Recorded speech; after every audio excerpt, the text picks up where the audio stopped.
When you, I don't know exactly where to start, but you were when you were a little guy, we called you guys Smiley because you were always smiling. You were always so happy, and you were always bright and cheerful. And I would work out at home. I would do sit-ups, and I started putting my feet under the couch, laying on my stomach, and then raising, put my hands like this and raising back, and you would always be right there doing it with me.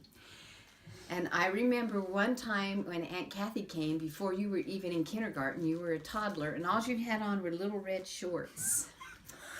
And Aunt Kathy was getting ready for bodybuilding competition. And there was a knock on the door. I opened, and you used to hide behind me when I'd open the door when you were little. You would hide behind me till you knew who it was, and you kind of adapted to him a little bit. But so then you came out from behind me, and there you were in your little red shorts, and you had a six-pack, and you had wings. And you blew your Aunt Kathy away because she'd never seen anybody that young with a natural six-pack. Well, you'd been working out with me, but still, you were a toddler. And wings. And we'd work out in the garden, and you were always out there with me, with the other kids, planting things and doing things. You were a happy little kid. You were so happy, and you were so good in school. You were happy. You got good grades. But, you had some problems at home. Your dad kind of picked on you and JD more than the rest. Wade has 3 scars across his back from your dad. You guys didn't get any scars, but he really picked on you and JD a lot. And I don't know if that had anything to do with anything or not, but when you guys were little, I never left anybody with him. Everywhere we went, you all went. And I've always felt kind of responsible, maybe because I didn't leave that relationship sooner. But I was really scared. I got threatened a lot. And what was I going to do with all these kids? How was I going to take care of them? What would I do?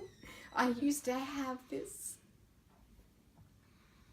anxiety attack every time I saw a homeless person. I would see them and go, oh, what am I going to do? How am I going to take care of my kids? But I couldn't get a grip on you. I couldn't get a grip on you. No matter what I tried, it didn't work.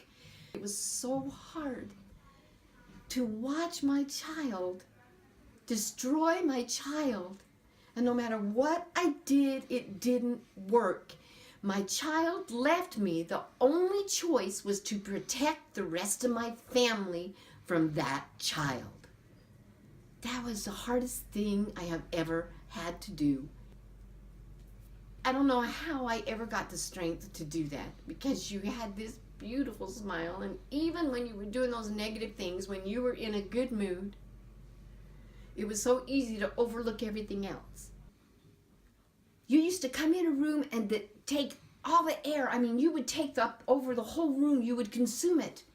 And you still did, but this time it was in a negative fashion. You know what it's like to be a parent or something like that? And to have to come between. And I remember when we had to put not a restraining order, but no trespass on you to this house. You know how hard that was? Let me try to explain what it's like.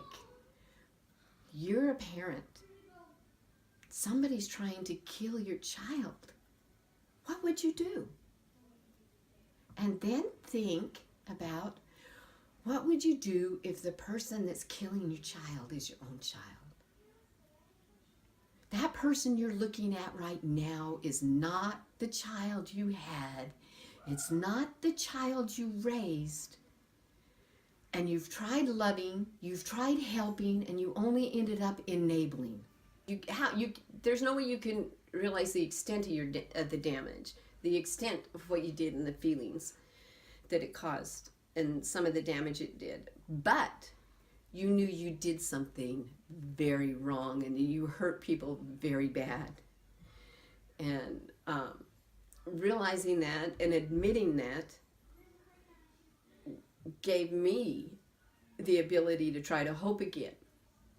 But it's good and it's relaxing, and it brings my heart relief to see my son moving up, not just on, but moving up, reaching up. It's because we can all stay where we are.